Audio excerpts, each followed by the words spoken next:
Hello, everybody. It's your boy, the Frustrated Canadian, and welcome to my new series, Ghosts of Gaming Past.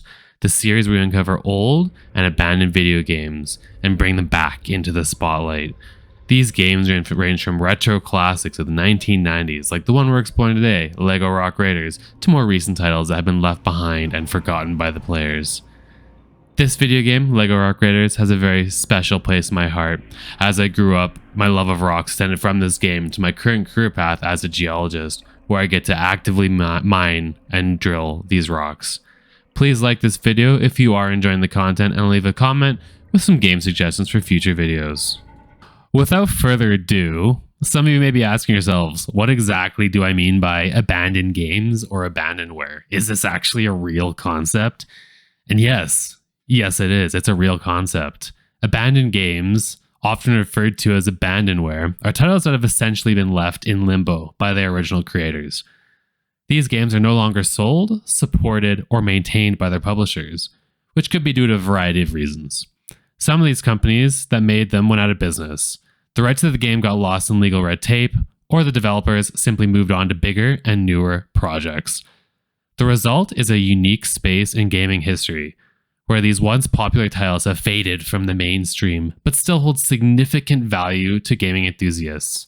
For some, like myself, they're a nostalgic trip back into the past, where we can see and replay these games that we loved and that created our baseline for our gaming history. For others, they're undiscovered gems that offer a fresh and unique experience to play through. Although they may not get updates or patches anymore, abandoned games are far from forgotten, living through dedicated communities of players to keep their legacy alive. My mission with this abandoned game series, Ghosts of Gaming Past, is to bring these forgotten gems back into the spotlight. So now that we understand what a abandonware video game is, or an abandoned game is, I think it's very prudent for us to understand, before we go into LEGO Rock Raiders, who is the creator of this game and why did they drop it? So the LEGO Rock Raiders was designed by a company called Data Design Interactive, which is a British game developer based out of the UK, obviously. And they were founded in the early 1990s. And then throughout time, they started shifting their budget away from primarily PC games to moving more towards PlayStation 2 and Nintendo games, with their biggest focus being on Nintendo Wii games. They created a large variety of games, ranging from Anubis 2 to LEGO Rock Raiders, which we're covering today, and to many other games that came out on the Wii. In 2012, they actually went defunct, and that is why this is abandonware. This is no longer true content.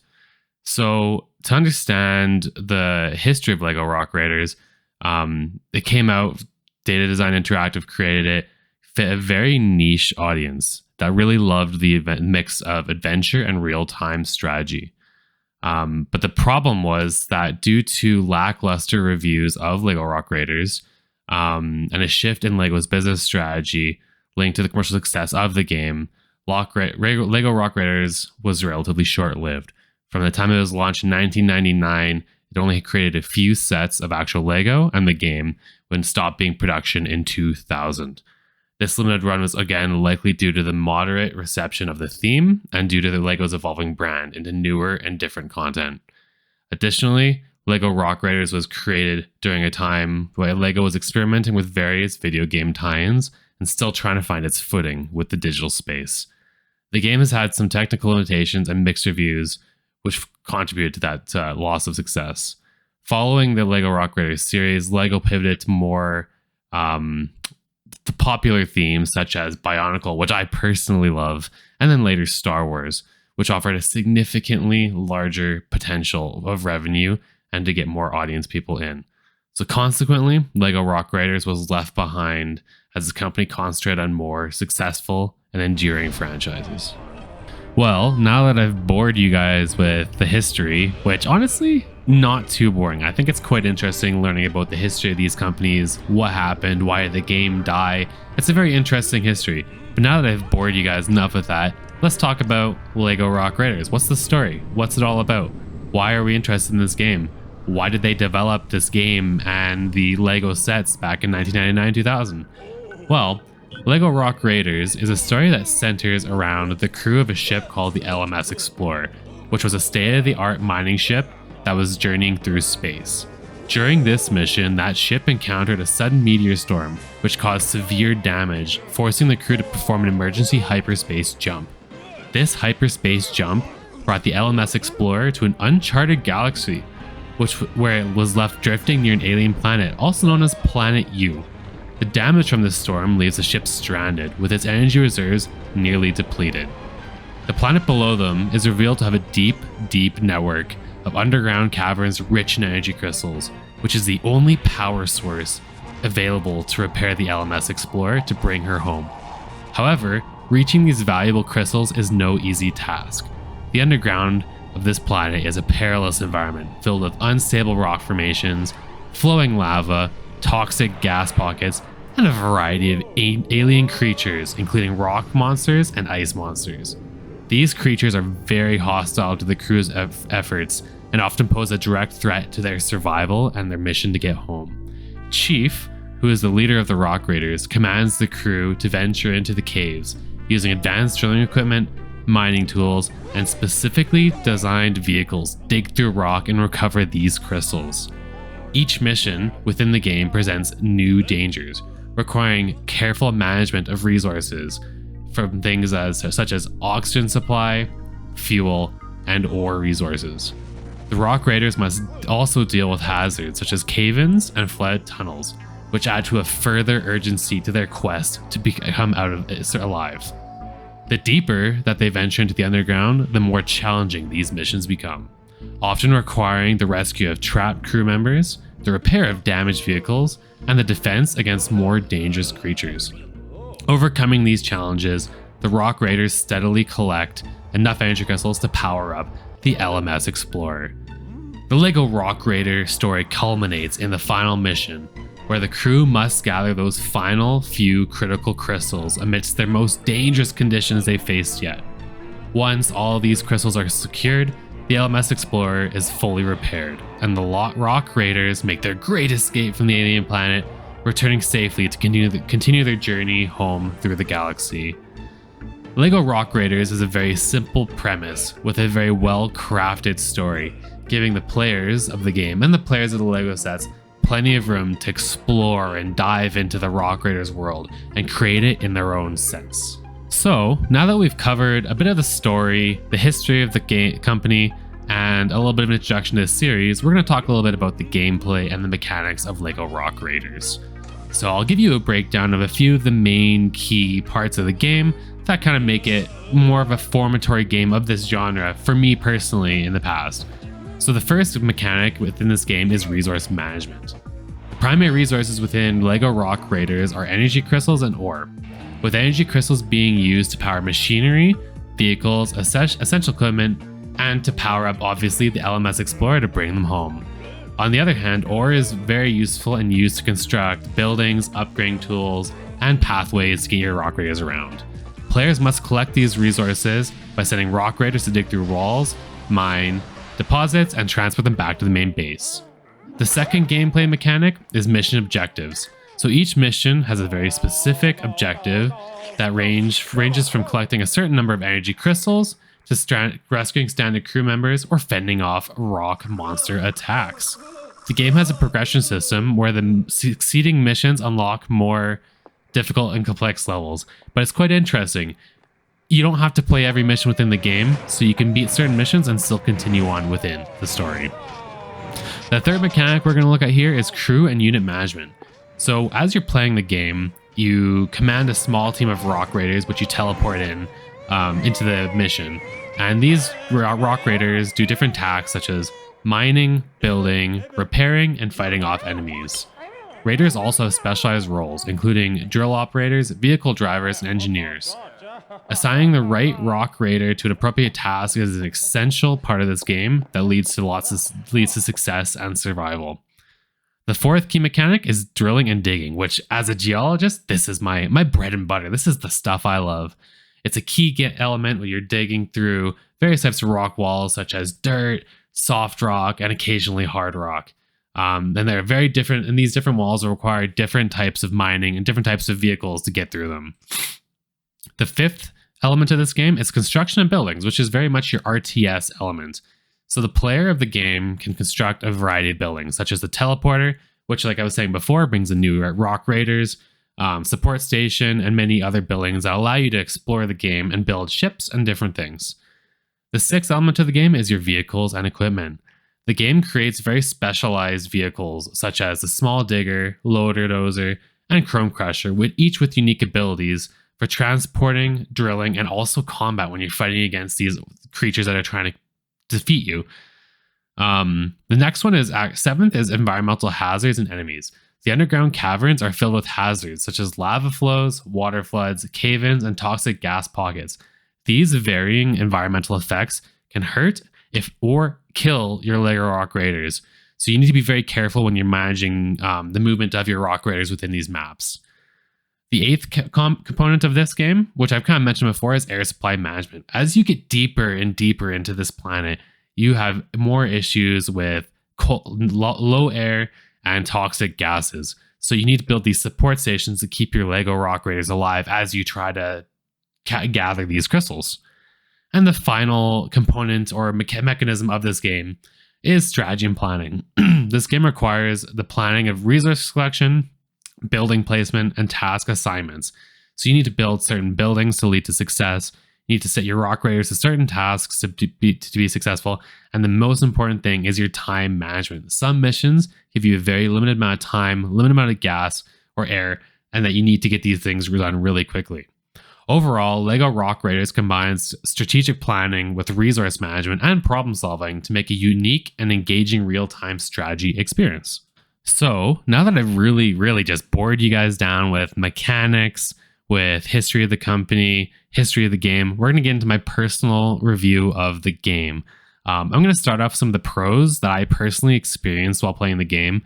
I did re-download it and I was playing it again just to kind of get a sense of how, like, what changed, what's new, is there anything different? And honestly, I actually do have a few pros of this game. Some of them may not be totally gameplay revolved, but we'll get into it here. So the first pro of this game is that nostalgic appeal. I found that this game has huge appeal for anybody who grew up in the 1990s.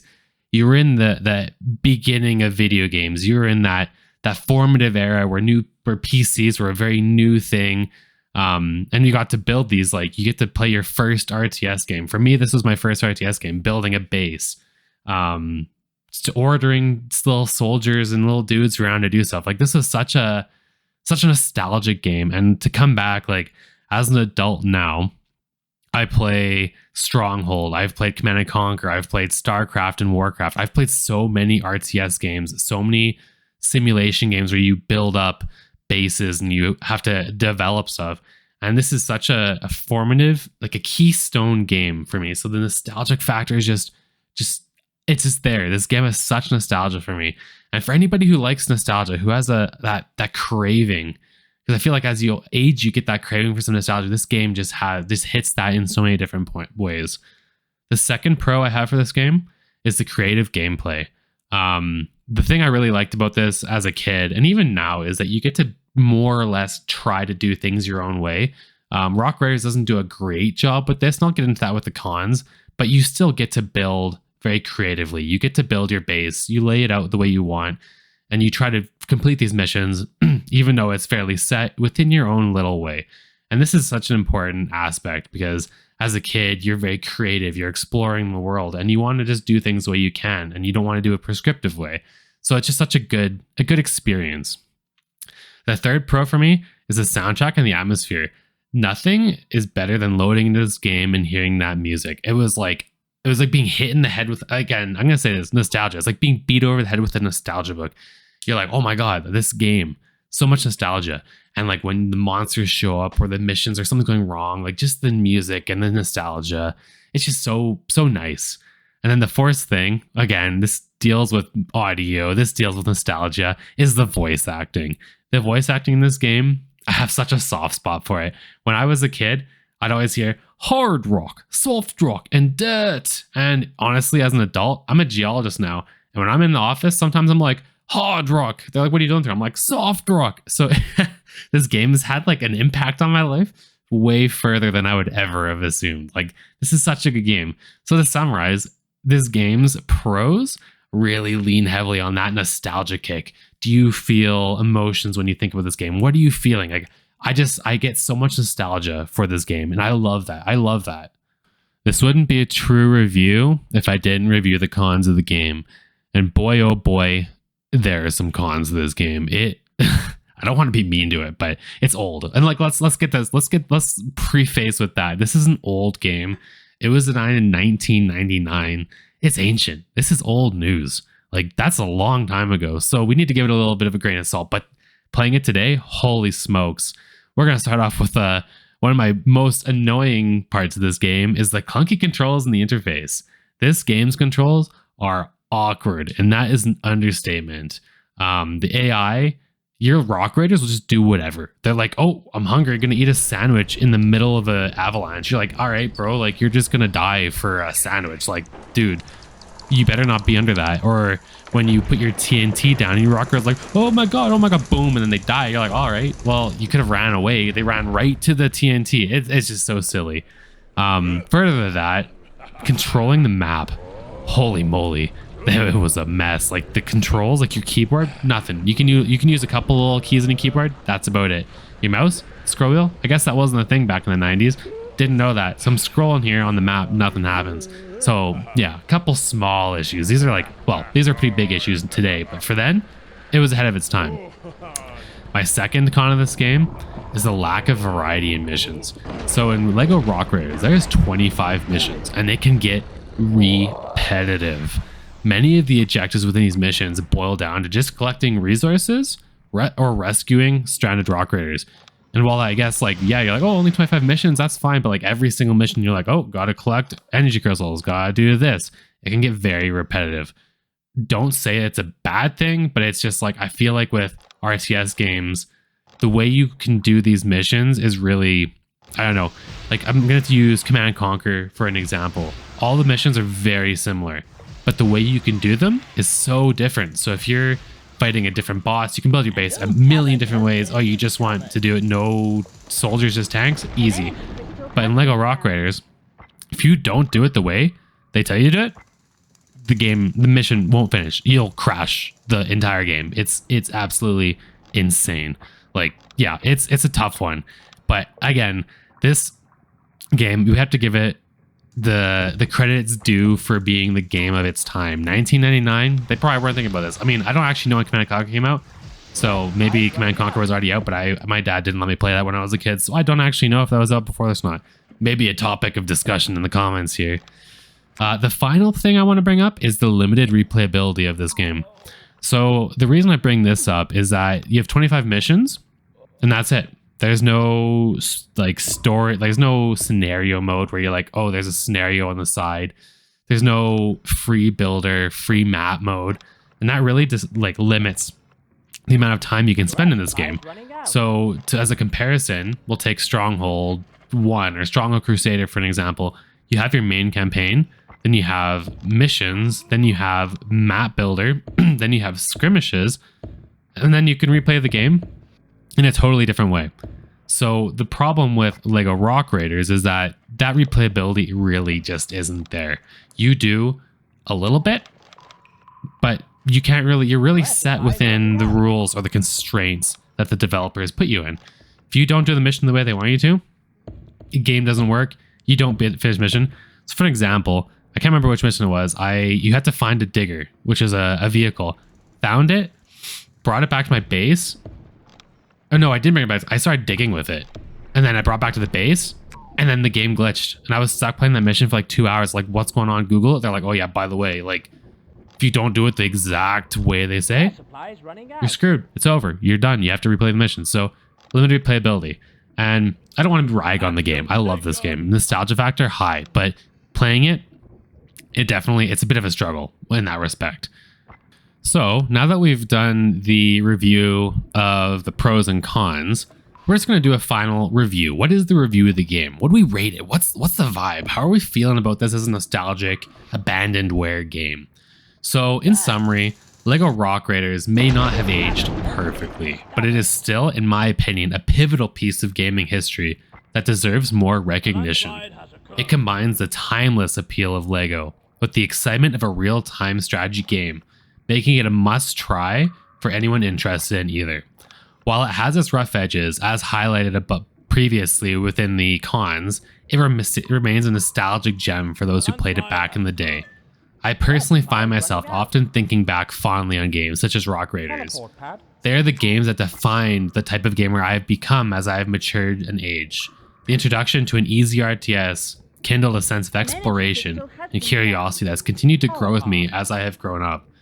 This inspired me to play many different series such as StarCraft, Warcraft, Command & Conquer, Stronghold, and any sort of base builder, city builder as I grew up. These games have so much nostalgic value, and I never want to discount that. So if I had to rate this game, which I don't really, this is very subjective, very subjective. I think that's the right word, or objective. Subjective, because I'm very subjective. My opinions in this. I would rate LEGO Rock Raiders a solid 7 dirts out of 10 energy crystals. It's not a perfect game, but it has charm, it has nostalgia, and it's a formative game that defined my experience growing up playing video games. It's such an important genre, it's such an important game for me, and I wouldn't trade it in for the world. So, in conclusion, I hope you've all really enjoyed this first episode of Ghosts of Gaming Past.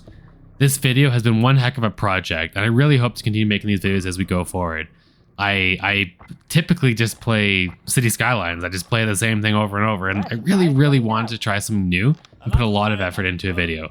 So please, if you did enjoy the video, comment below any ideas you might have for future videos. Do you guys want to see certain things? What do you want to see? And please like the video. All the engagement is really important to me.